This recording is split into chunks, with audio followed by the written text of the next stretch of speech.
வணக்கம் நண்பர்களே.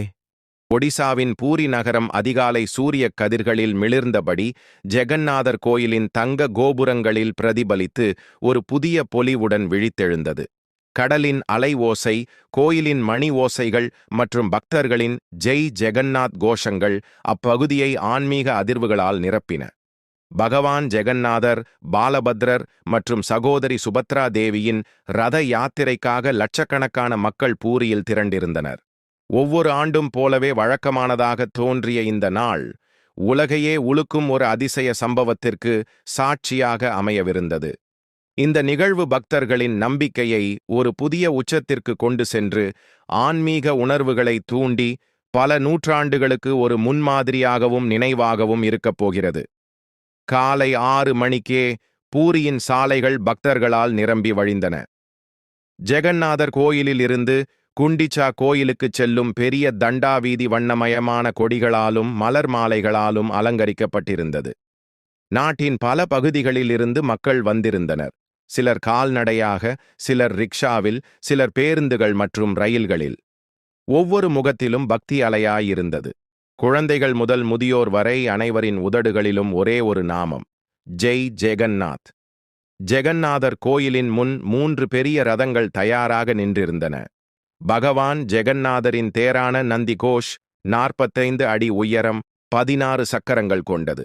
சிவப்பு மற்றும் மஞ்சள் ஆடைகளால் அலங்கரிக்கப்பட்டிருந்தது. பாலபத்ரரின் தேரான தலத்வஜ் நீலம் மற்றும் பச்சை நிறங்களில் பிரகாசித்தது. சுபத்ரா தேவியின் தேரான தேவதலன் எளிமையிலும் அழகிலும் தனித்துவமாக இருந்தது. இந்த ரதங்களை உருவாக்க கைவினைஞர்கள் பல மாதங்களாக கடுமையாக உழைத்திருந்தனர். ஒவ்வொரு மரத்துண்டும் பளபளப்பாக மெருகூட்டப்பட்டு தங்கள் வாழ்நாளில் கற்ற கலையை அதில் செதுக்கி வைத்திருந்தனர். பூரியின் மன்னர் கஜபதி மகாராஜ் பாரம்பரியத்தின்படி சேராபகாரா சடங்குக்காக வந்தார். தங்கத் தொடைப்பத்தால் ரத யாத்திரையின் பாதையை சுத்தம் செய்யும் போது அவர் பக்தியில் மூழ்கியிருந்தார். பூசாரிகள் வேத மந்திரங்களை ஓதிக்கொண்டிருந்தனர். மேளங்கள் சங்குகள் முழங்கியபடி அந்த வளிமண்டலமே ஆன்மீக அதிர்வால் குலுங்கியது. பக்தர்கள் தேர்களின் தடிமனான கயிறுகளை பிடித்து இழுக்கத் தொடங்கினர். மெதுவாக தேர்கள் நகரத் தொடங்கின. ஆனால் தேர்கள் சில அடிகள் முன்னால் நகர்ந்தவுடன் வானத்தில் திடீரென மேகங்கள் கூடின. வானிலை ஆய்வுத்துறை சற்று மழை வரும் என கணித்திருந்தது. ஆனால் அந்த மேகங்கள் சாதாரணமானவை அல்ல. அவை இருட்டாகவும் அடர்த்தியாகவும் மர்மமான சூழ்நிலையை உருவாக்கின. காற்றில் ஒரு விசித்திரமான குளிர்ச்சி பரவியது. சில பக்தர்கள் இதை சாதாரணமாக எடுத்துக்கொண்டனர். ஆனால் சிலர் ஏதோ அசாதாரணமானது இன்று நடக்கப் போகிறது என்று உள்ளுணர்வால் பரபரப்படைந்தனர். ரத யாத்திரை படாதண்டாவின் நடுப்பகுதியை அடைந்த போது ஒரு வியக்கத்தக்க சம்பவம் நிகழ்ந்தது. சாலையோரத்தில் இருந்த பழமையான அரச மரம் மற்றும் ஆலமரங்களிலிருந்து நூற்றுக்கணக்கான குரங்குகள் திடீரென கீழே இறங்கின. அவை இயல்பான குரங்குகள் போல தெரியவில்லை. அவற்றின் கண்களில் ஒரு மர்மமான ஒளி. அவை ஒருவரின் கட்டளைக்கு கீழ்ப்படியும் சேனையாகவும் தெரிந்தன. குரங்குகள் தேர்களை நோக்கி நகரத் தொடங்கின. சில கயிறுகளை பிடித்தன. கூட்டத்தில் சலசலப்பு ஏற்பட்டது. சிலர் பயந்து பின்னோக்கி நகர்ந்தனர். சிலர் இது கடவுளின் லீலை என்று கருதி ஆரவாரம் செய்தனர். அப்போது ஒவ்வொரு ஆண்டும் யாத்திரைக்கு வரும் ஒரு வயதான பக்தரான ராமச்சந்திர பகரா தனது மகள் லலிதாவிடம் சொன்னார், இது சாதாரண விஷயமல்ல. இத்தனை குரங்குகள் ஒரே நேரத்தில், அதுவும் ரத யாத்திரையின் நடுவில். இது ஹனுமான்ஜியின் அறிகுறி. குரங்குகளின் எண்ணிக்கை 100கணக்கிலிருந்து 1000களுக்கு உயர்ந்தது. ஆனால் அவை யாருக்கும் தீங்கு விளைவிக்கவில்லை. மாறாக தேர்களை சுற்றி கூடின. சில குரங்குகள் தேர்களில் ஏறின. அவை இறைவனின் அருகில் வைத்து அலங்கரிக்கப்பட்ட பூமாலைகளைத் தொடங்கின. பூஜை செய்பவர்களாக கூட்டத்தில் வதந்திகள் பரவத் தொடங்கின. சிலர் சொன்னார்கள், இவை ஹனுமான்ஜியின் தூதர்கள் ஜெகந்நாதருக்கு சேவை செய்யவே வந்துள்ளார்கள். மற்றவர்களோ இதை இயற்கையின் நாடகம் என்றனர். ஆனால் பெரும்பாலான பக்தர்கள் இது ஒரு அதிசயமாக, தெய்வீக நிகழ்வாக நம்பினர். ரத யாத்திரை குண்டிச்சா கோயிலுக்கு சில கிலோமீட்டர் தூரம் சென்றபோது வானத்தில் ஒரு அதிசய காட்சி தோன்றியது. அடர்த்தியான மேகங்களுக்கு இடையே திடீரென ஒரு பிரகாசமான ஒளி வெடித்தது.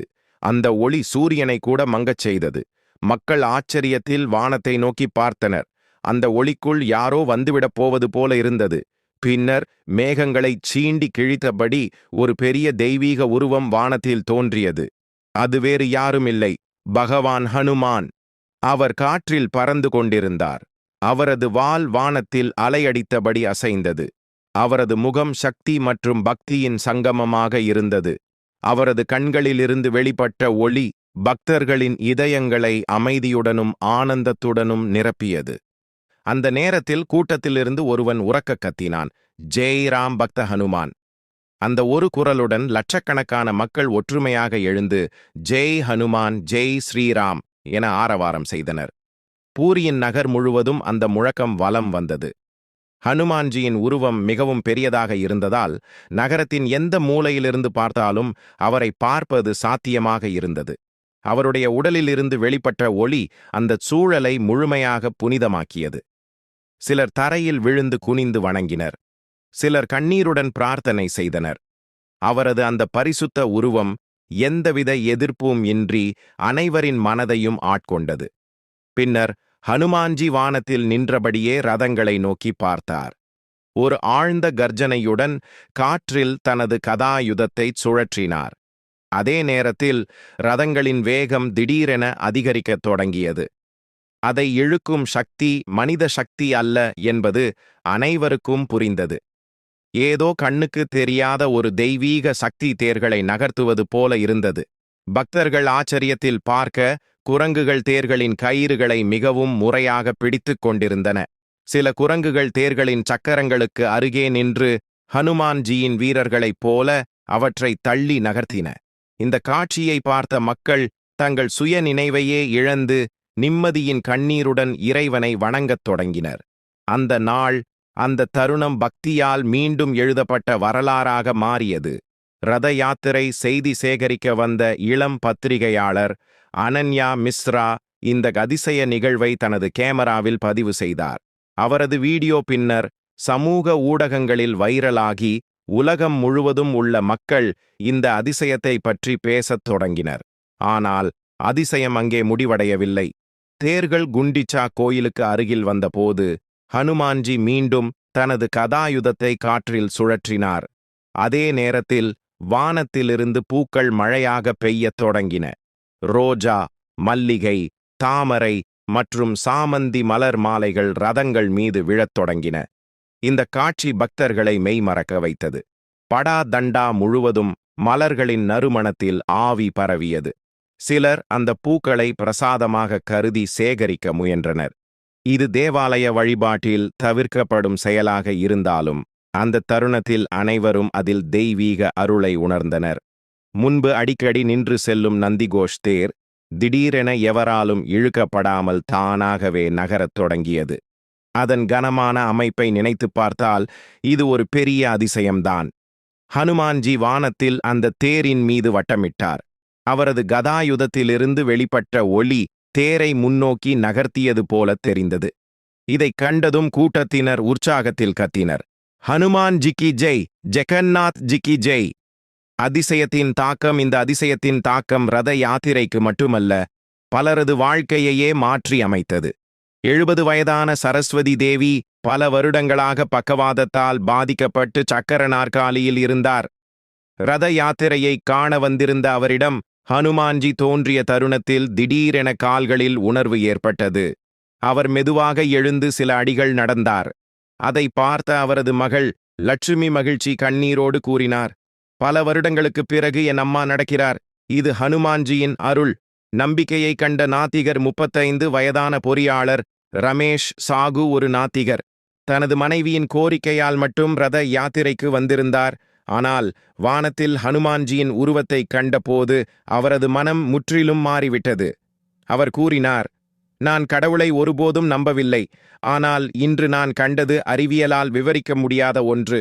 இப்போது ஒவ்வொரு வருடமும் ரத யாத்திரைக்கு வருவேன். பத்திரிகையாளர் அனன்யா மிஸ்ரா சொன்னார், நான் ஒரு பத்திரிகையாளர், ஆனால் அந்த நாள் நான் ஒரு உண்மையான பக்தனாக மாறினேன். இது என் வாழ்க்கையின் மிகப்பெரிய ஆன்மீக அனுபவம். பூரி நகரத்தில் ஒரு புதிய ஆன்மீக எழுச்சி. ரத யாத்திரைக்குப் பிறகு பூரி நகரத்தில் ஒரு விசித்திரமான அமைதி நிலவியது. மக்கள் ஒருவரோடு ஒருவர் இந்த அதிசயத்தை பற்றி பேசிக் கொண்டிருந்தனர். கோயிலுக்கு அருகில் உள்ள கடைகளில் பிரசாதம் மற்றும் நினைவுப் பொருட்கள் வாங்க மக்கள் கூட்டம் கூட்டமாக வந்ததால் விற்பனை இரட்டிப்பானது. பண்டிட்ஜி கோயில் பூசாரி கூறினார், இது பகவான் ஜெகந்நாதரும் ஹனுமான்ஜியும் சந்தித்த ஒரு தெய்வீக தருணம். ராமரின் பெரும் பக்தரான ஹனுமான்ஜி இன்று ஜெகந்நாதருக்கு சேவை செய்ய வந்துள்ளார். உண்மையான பக்தி எந்த தடைகளையும் தாண்டும் என்பதை இந்த நிகழ்வு நமக்கு காட்டுகிறது. விஞ்ஞானிகள் இந்த சம்பவத்தை விளக்க முயன்றனர். சிலர் இதை ஒளியியல் மாயை என்றும், சிலர் வெகுஜன மனப்பான்மை உருவாக்கிய தவறான அனுபவம் என்றும் கூறினார்கள். ஆனால் பக்தர்களின் நம்பிக்கையை யாராலும் அசைக்க முடியவில்லை. டாக்டர் அஜய் மகாபத்ரா, அறிவியல் ஆய்வாளர் கூறினார், இந்த சம்பவத்தை அறிவியல் கோணத்தில் ஆய்வு செய்யலாம். ஆனால் நம்பிக்கையால் மட்டுமே புரிந்து கொள்ளக்கூடிய விஷயங்களும் உள்ளன. இந்த அதிசயம் உலகம் முழுவதும் விவாதிக்கப்படும் ஒன்றாக மாறியது. சர்வதேச ஊடகங்கள் இதை பற்றி செய்திகளை வெளியிட்டன. சமூக ஊடகங்களில் இது வைரலாகி மக்கள் இதனை 21ஆம் நூற்றாண்டின் மிகப்பெரிய அதிசயம் என்று அழைக்கத் தொடங்கினர். பல நாடுகளிலிருந்தும் பக்தர்கள் பூரிக்கு வந்தனர். ஹனுமான் தோன்றிய புனித நிலத்தை காண்பதற்காக பூரி நகரம் தற்போது ஒரு புதிய ஆன்மீக சுற்றுலா மையமாக மாறியது. உள்ளூர் மக்கள் இதை கடவுளின் அருளாகவே கருதுகின்றனர். மோகன் சாகு, ஒரு கடைக்காரர் கூறினார், முன்பு ரத யாத்திரையின் போது மட்டுமே மக்கள் வருவார்கள். இப்போது ஒவ்வொரு நாளும் கோயிலில் கூட்டம் இருக்கிறது. இது ஹனுமான்ஜியின் ஆசீர்வாதம். 2025ஆம் ஆண்டு ஜெகந்நாதர் ரத யாத்திரை ஒரு பக்தி அலையை உருவாக்கியது. ஹனுமான்ஜியின் தெய்வீக வருகை, குரங்குகளால் தேர்கள் இழுக்கப்பட்ட அதிசயம், மலர் மழை, இந்த அனைத்தும் மக்கள் இதயங்களில் என்றும் பதிந்துவிடும். நண்பர்களே, இந்த கதை பக்தியில் நம்பிக்கை கொண்டவர்களுக்கானது, அற்புதங்களை நம்புவோருக்கானது. மிக முக்கியமாக, கடவுள் எப்போதும் தனது உண்மையான பக்தர்களுடனே இருப்பார் என்று நம்புபவர்களுக்கானது. இந்த கதை உங்களுக்கு பிடித்திருந்தால் இந்த வீடியோவை உங்கள் நண்பர்கள் மற்றும் குடும்பத்துடன் பகிருங்கள். வீடியோவை லைக் செய்யவும் சேனலை சப்ஸ்கிரைப் செய்யவும் மறக்காதீர்கள். கருத்து பெட்டியில் ஜெய் ஜெகந்நாத் என எழுதுங்கள்.